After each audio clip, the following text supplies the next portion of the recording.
we have to talk about the normalization of wig culture. We have to talk about it. This seems to be a topic that is like in the current zeitgeist. Ooh, I love that word. Oh my God, I love that word. But this seems to be a topic that is in the current zeitgeist. This topic keeps coming up. It keeps making a reappearance like every few months on social media. And it seems to have like started to hit a fever pitch lately within the last 6 months. And I have so many thoughts. I have so many thoughts about this. Before I get into my thoughts, because I know how the internet is, and there are a lot of you bean soup theory people out there. And I know how people get about this particular topic. You guys like to get very defensive and intellectually dishonest. So let me make some disclaimers. If you are dealing with significant hair loss due to things like alopecia, you know, autoimmune disorders like lupus. I know a lot of times with lupus, it makes your hair fall out. If you're going through some sort of medical treatment, something like chemo or anything, you have a health ailment that is severely impacting your hair, then this is not about you. Because I know how you girls like to play. I know how you guys love to derail this conversation. So let me make that disclaimer first. Now that that's out the way, let's really get into it. I feel like the reason why this always gets people so defensive and gets people to act so intellectually dishonest is because it is not easy to come to terms with the fact that you harbor internalized anti-blackness towards your hair. Okay? Because I believe many of us believe that we are very pro-black. But the one area where we struggle to show that pro-blackness is in our hair. And so when it is called out, your initial response is defensiveness. I get it because I was there once upon a time. You understand? So here's the empathy that you guys keep saying that you want. Here's the empathy. I understand, but it does not change the reality. So I want to go ahead and make that disclaimer. But I think that's what it is, right? It's because when people bring this up, you're having to confront one of your own cognitive dissonances. How can you be so pro-black? You love black this, black that, black everything, but you don't even like your hair. You don't wear your hair. And I think that's where the defensiveness comes from, because it's not easy to have to confront those things. You understand? There's a tweet on Twitter and it was by the Hook Princess, and she said something and it summed it up so perfectly to me. I think black women have not collectively sat with what we are telling the world and the little girls around us when we plop a bone straight hair wig on our heads and when we choose straight hair for our weddings, graduations, parties, and formal events. Openly desiring non-afro hair and choosing it over your own texture is admitting to ideological defeat. Hey, Ababa Shanta. Wearing straight hair and gluing it to your scalp to cover up your afro hair is an active form of self-deprecation, a daily humiliation ritual black women engage in. When I tell you that tweet hit me in the chest, because I'm like, she succinctly wrapped it up. It is admitting, when she said it is admitting an ideological defeat, I said, whoa. I had never thought of it that way. But it's true. It's true. And this is why I can't stand you. It's not that deep warriors. Like, I really can't stand y'all. I can't stand y'all. If you are so myopic to not see what the larger implications of normalizing wig culture is, what we are telling young girls in our youth, and mind you, like, we're already seeing the effects of this stuff, right? Like, wigs have been around now for a solid decade. I would say about 2015, 2014, 2015 was when when I'm talking about wigs, I'm really talking about frontal wigs and closure wigs, really like exploded on like the consumer market, right? And it became more widely available for regular women like me and you. Before, that was the kind of stuff that was reserved for, you know, the Beyoncés and the Tyra Bankses of the world. But I would say it was about 2015, where frontal wigs, closure wigs became more available on the market to the everyday consumer. So we have about 10 years of data at this point. And the fact that we're already seeing right now in real time, there are 12-year-olds going to school with a bus now. There are 14-year-olds walking around with traction alopecia. Like, this is the baldest. Like, I'm sorry. And this is no shade. This is by far the baldest generation of young Black women I've seen in my life. There are 14 and 15-year-olds walking around with traction alopecia from wearing wigs back to back to back to back to back. They got this much hair, hairline already starts back here, and they're not even 20. And all of this is from wigs. It's from wigs. Let's be honest. And it's the fact that we're seeing this stuff and you guys still have the audacity to come and say it's not that deep. It is that deep. Data from South Africa indicate that traction alopecia affects both children and adults, with up to 31.7% of adult women showing hair changes. That's almost a third. Almost a third of women, of South African women, are dealing with traction alopecia. That's insane. And it then goes on to say, among children aged 6 to 15, prevalence ranges from 8% to 21.7%. A study of African American girls aged 5.4 to 14.3 years found signs of traction alopecia in 18%, almost 20%. The condition is more prevalent in African schoolgirls than boys, 17.1% to 0%, and is significantly more frequent in women than men, at 31.7% in women and 2.3% in men. Affected men more likely to wear cornrows and dreadlocks. A third, it is said that almost 33% of Black women, I guess obviously these are different ethnic pools, so keep that in mind, but you guys know what I'm talking about. A third of Black women deal with traction alopecia. That's not normal, guys. That's from wigs. That's from synthetic braiding hair. That's from tight styles with extensions, synthetic braiding hair, all these things. That's why I can't stand you. It's not that deep, warriors, because it is that deep. It is that deep when almost a third of all Black women deal with traction alopecia. We deal with traction alopecia at significantly higher rates than any other demographic. And y'all don't think that's attributed to the hairstyles that we do? That's what bothers me. It bothers me that young Black girls are already growing up in a world where they're socialized to believe that a part of Black womanhood is just covering your hair. It's constantly wearing a wig. When you're not wearing a wig, you're jumping into braids. Straight out the braids, you're back into a wig. They're not seeing enough Black women walk around with just their natural hair. No extensions, no nothing. You know what I mean? That's concerning to me.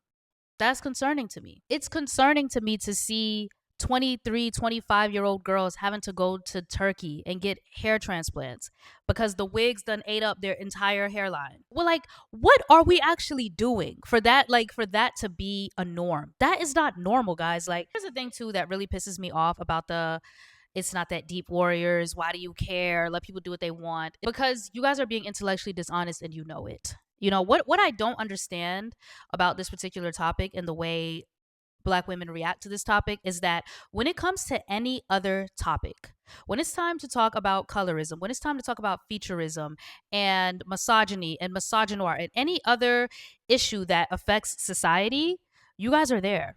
You're there with all of your big sociology terms, all of your psychology terms. You are there flexing your intellectual muscles, showing us that you worked for those degrees. But when it's time to talk about our very complicated relationship with our hair and the harmful ways that it's starting to manifest, all of a sudden, you guys start to reason like a sixth grader on a debate team. I don't get it. Where does all the intelligence go when we start talking about this? Why? Why? When it comes to any other issue, colorism, this, that, you can break it down in its most atomic level. But when it's time to talk about the hair, when it's time to talk about the ways that our own internalized anti-blackness manifest with our relationship with our hair, you guys start to act dumb. You start to act stupid. You start to act like a teenager or a child. Let people do what they want. Like, it's interesting to me because there when it's like a colorist black man and he only dates light-skinned women, or he only dates non-black women or mixed women, and he says, oh, it's just my preference, you guys can clearly say, well, your preferences don't exist in a vacuum. You didn't wake up one day with that preference. That preference was molded and shaped by society, right, by media, and you internalized it. Apply the same reasoning to your hair. See what I'm saying?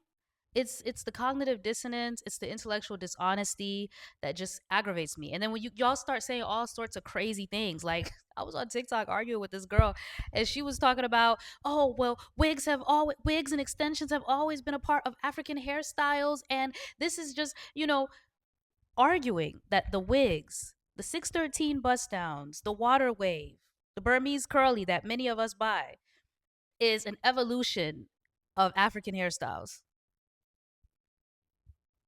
This is the mass psychosis that I'm talking about. This is the psychosis that I'm talking, because what are you talking about? What are you even saying right now?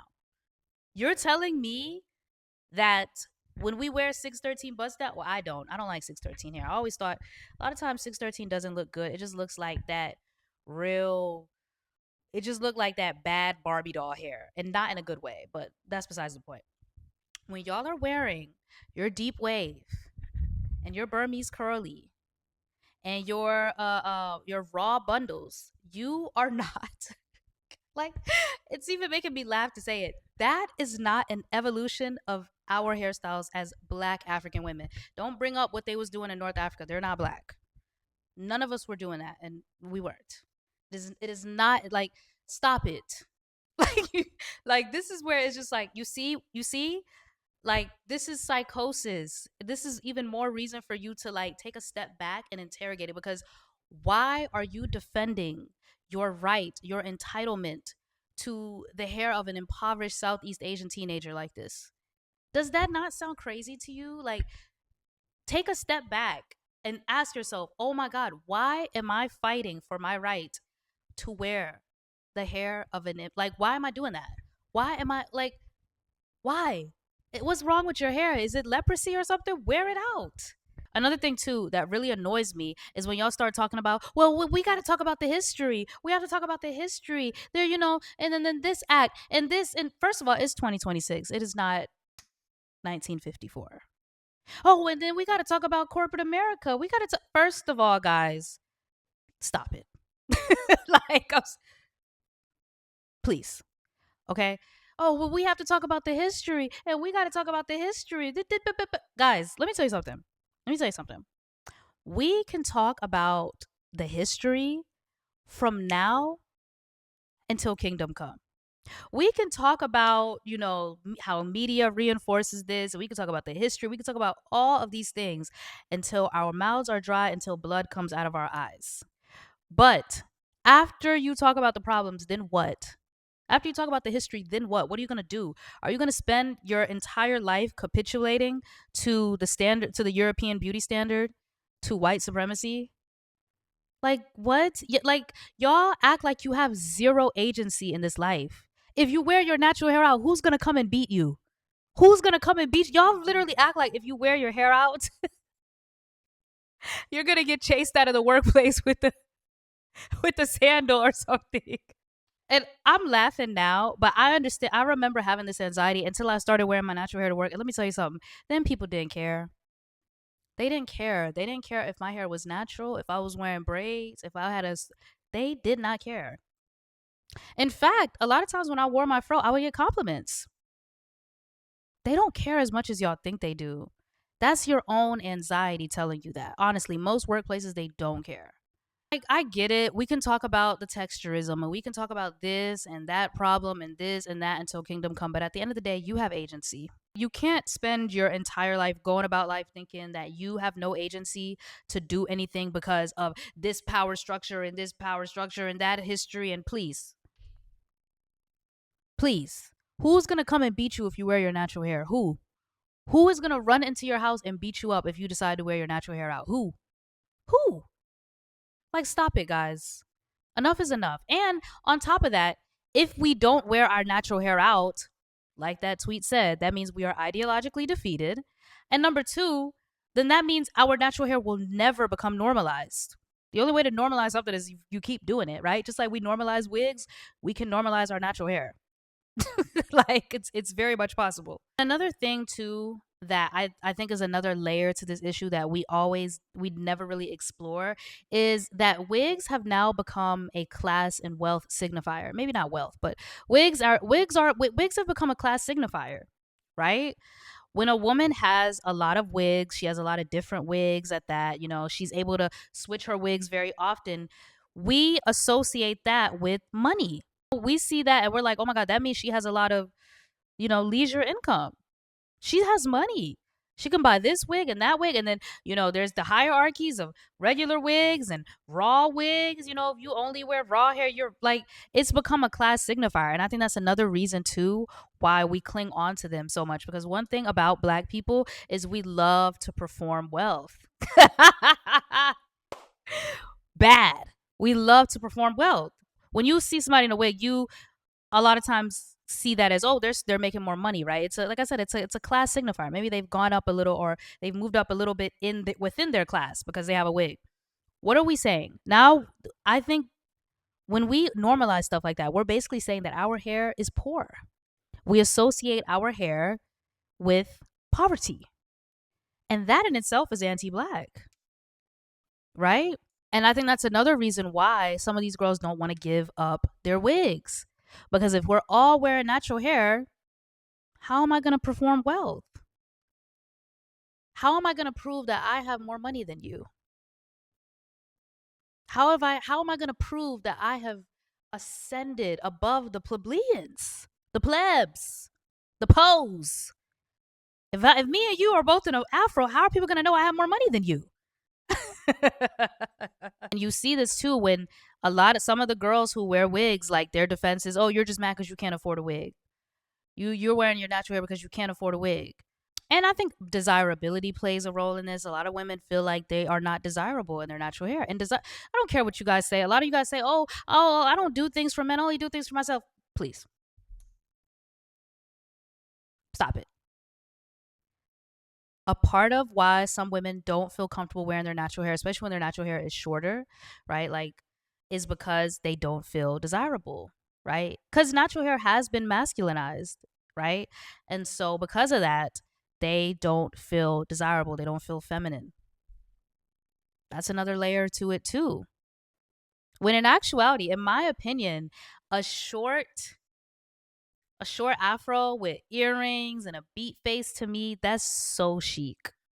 Like, that is so chic. But that's another layer to it. Some women just don't feel like a short afro is feminine. They don't feel like they don't feel desirable with that look. But it's interesting because you would probably feel more feminine with a pixie cut though. And pixie cuts are straight. So again, what are we saying? You are equating femininity to straight hair. You're equating desirability only to straight hair. And I get it. Like, I get it. Sometimes and I understand these things are reinforced by society because society does treat you a bit differently when you have a short fro. I get it. I'm not going to sit here and be dishonest about it. I get it. I understand. Beyond that, too, I think wigs just make you comfortable with neglecting your hair. Like, it's so common to get on TikTok and a girl is doing a video like, oh, take down my 5-month-old wig braids with me. And they're doing it in a hee hee ha ha way. And it's really not, because that's dirty. Like, that's dirty. And look, this is, again, I'm not trying to shame you because I used to do this shit when I used to wear wigs. I would leave my wig braids in for 3 months and then wash my hair after 3 months. That's insane. I really want to get people to understand is like, I don't think wigs are inherently bad. I want to be clear. I think wigs are a fun and safe way to experiment with different colors, different lengths, just a different vibe without damaging your actual hair. I like wigs for the creative theatrical aspect. It's fun. Okay. But they're not an everyday hairstyle. They're not meant to be worn every day, guys. They're not. Like, especially an ear to ear frontal, that is not an everyday hairstyle, guys. Like, the reason I think it's like this thing with social media too. You guys see people like Ari and Megan the Stallion and Cardi and all these like celebrities, Young Miami. You see these celebrities, constantly switching their wigs and stuff like that, and then you want to emulate that stuff too. These women have dedicated glam squads who know how to safely put these wigs on and remove them. Many of you guys, you don't have that level of skill. And that's why a lot of you guys are ending up with traction alopecia and these crazy tan lines and, scarring and ruining your hairline to the point that, minoxidil is not working. Sacred Edge Drops is not helping. You have to go to Turkey and get a whole new hairline, a whole hair transplant. You know what I mean? It's not an everyday hairstyle. It was never meant to be an everyday hairstyle for the average person. Even glueless wigs, guys, like, I don't think people understand that your edges and the first, inch or so of your hair is the most delicate parts of your hair, the most delicate follicles, right? And when you have that lace glued down with that really strong lace glue, one thing about me, even when I was wearing wigs a lot more often, I never played around with that lace glue. I can count on both hands how many times I have used lace glue. I never played. I would always use the little sprays, the got to be, because those were water soluble. You spray them with water, they come right off. I never played when it came to the wig glue. But y'all are using that strong wig glue, right? And then we have to talk about the material that the lace is made from. It's made from a very rough material, right? Causes a lot of friction and dryness on your hairline, on your edges, right? And then we're not even talking about the amount of pressure, the pressure from gluing it down with the glue and then using that melting band and having to use the melting band to apply pressure to melt the lace. And then all the products that you have to put in it to make it look good. If you're wearing this wig for days and days and days, you have to constantly tie it up so that it doesn't start to lift. You are putting so much pressure on these very delicate follicles that are, one, they're completely suffocated by the wig cap, the glue, the lace, the band. Like, it's under all of this pressure, and then the friction from the lace, and then the glue, just how strong that glue is. You are causing multi-dimensional damage to those very delicate follicles. I hope you guys realize that. And that's why some of these girls, it gets so bad that they have to go get a hair transplant. The PRP shots are not going to work. The minoxidil is not going to work. The Sacred Edge Drops is not going to work because you've completely killed the follicle. It's dead.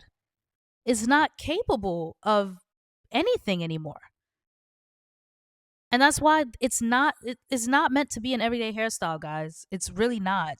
When you really sit and think about it, wigs are like, now if I do a wig, it's every once in a while.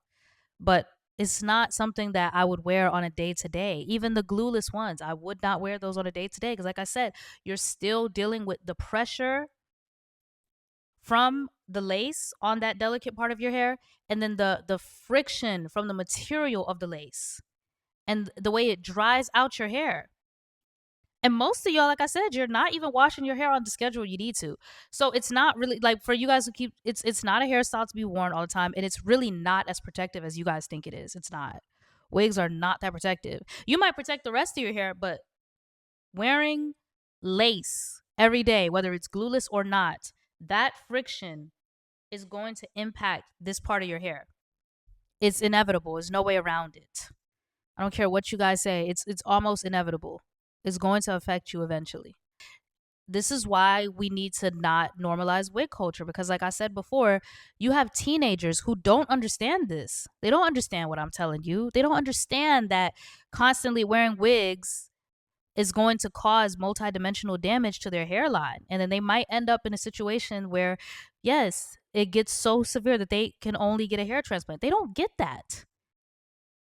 And that's why we should not normalize wigs. I think we really need to push back against this wig culture, because I mean, we're a decade into this and we're seeing the harmful effects already.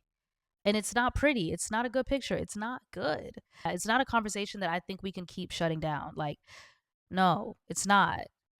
And that's why we need a resurgence of the natural hair movement. When I was 13 and 14, this was around 2010. This is when the natural hair movement really took off.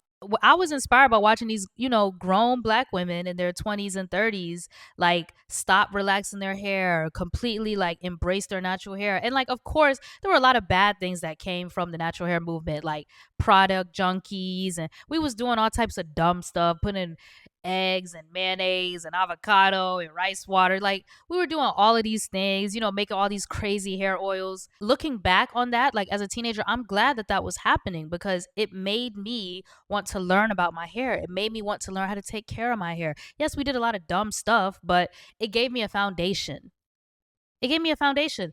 These young girls, they don't have no foundation. All they know is wig glue, occasionally some braids. What? Like, we are not setting a good example as the adult women. We're not. And that's something too that I feel like more of us need to think about. There are 14, 15, 16-year-olds who do not know how to take care of their hair at all. Ain't never had a silk press, nothing. And they're just back to back, wigs, braids, sew in. That's not crazy to you guys? And it annoys me watching grown adult black women be like, well, natural hair is just so difficult. It's just so difficult. It's just so hard. 4C hair is just so hard. It's just so much information out there. But when you wanted to learn how to lay that wig, you found the information. You combed through hours of videos across multiple platforms, on TikTok, on Instagram, on YouTube, to learn how to lay that wig. You know everything about that wig. You know exactly what shampoos to use, what conditioners, what silkening mist, what serums. You know what lace tint to use. You know what bleach and developer to use when you want to color your wig. Everything, you know. But to put that same energy and effort into finding out what shampoos you should be using, what conditioners, for the girls who care about porosity, what's your porosity, what products, testing it out, you won't do. It's this learned helplessness that really aggravates me from you guys. And it's this is how I know y'all playing, because when it comes to that wig, even to down to what vendor to get what texture, if you want to get Burmese curly, you go to this brand. Mm? If you want a good body wave or a 613, you go to this. You know the ins and outs. But when people tell you put that same level of detail and attention to figuring out your natural hair, you say, it's too hard. Oh my God, it's too much work. Oh my God, I can't do it. Oh my God, it's too much information. And then when people say you hate your hair, you guys get mad. But and quite frankly, it's 2026. There's so much information out there. Honestly, when I was figuring out, I just looked for creators who had the same hair texture as me. And I looked at what they were doing. I'm a scientist, so I started to learn about, the science of black hair, why we have to take care of our hair a certain way. And then I just started experimenting. I just started using different products and seeing what my hair responded to, what my hair liked, how I liked my hair to look, how I liked my hair to feel. And that was it. This level of learned helplessness that you guys do, like, please. And this is why I'm starting to lose patience. And this is why I'm starting to feel like, no, you don't deserve grace. You don't deserve grace. You don't. Because you're 26. Learn how to take care of the hair that grows out of your head. You're 28. You don't know what an unbrush is. You don't know what tangle teaser is. You don't know the difference between a clarifying shampoo, hydrating shampoo, but you know Burmese curly. Mm? You know Malaysian. You know raw bundles. You know all that terminology. And I think what it comes down to is I feel like a lot of you just don't feel like your hair is worth the effort. You don't feel like your hair is worth the effort. Let's just be honest. I think that's why some of you are more willing to put that level of time and attention into your wigs than your hair, because you just don't feel like your hair is worth the effort. And you have to unpack why you feel like that.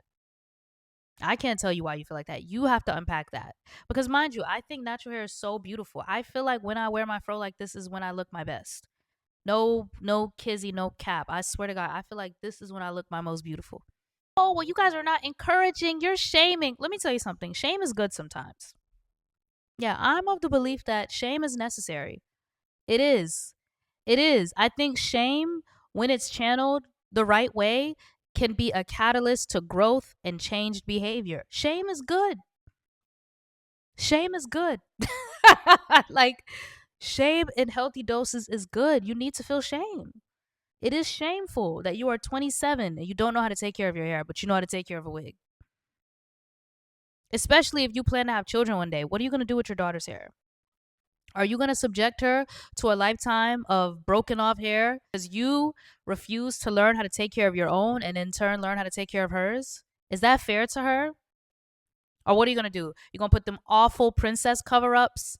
Don't even get me started on the princess cover ups. Ooh, that God, that's just ooh, I just triggered myself.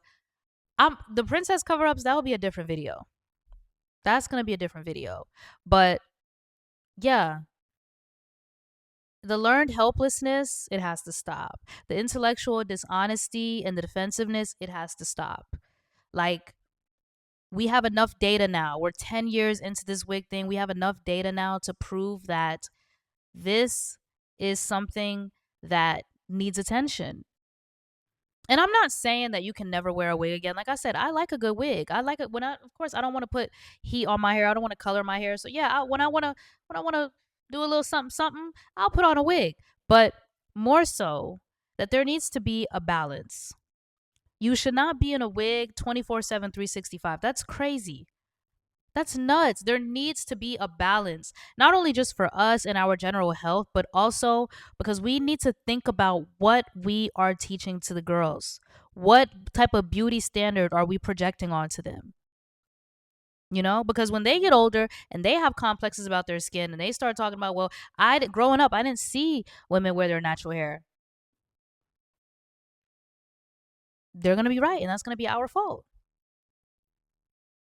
So please, guys, there's so much. I feel like I was all over the place in this video, and this might be a really long video, but I just had to get that out. Like, it is that deep. And I, like I said in that tweet, openly desiring non-afro hair and choosing it over your own texture is admitting an ideological defeat. It is. It really, really is. So, anyway, those are my thoughts on the normalization of wig culture. Let me know what you guys think down below. And if there are any ladies out there who are wanting to learn how to take care of their natural hair, I'm not going to say I'm an expert, but I do have a background in science and I understand why we have to take care of our hair a specific way. I do have on my TikTok a 4C wash day video, something that I would do if I was getting started that I think may be helpful for some of you girlies. And yeah, make sure you guys follow me. Make sure you subscribe for more conversations like this. I hope you guys enjoyed it. And I will see you guys in the next one.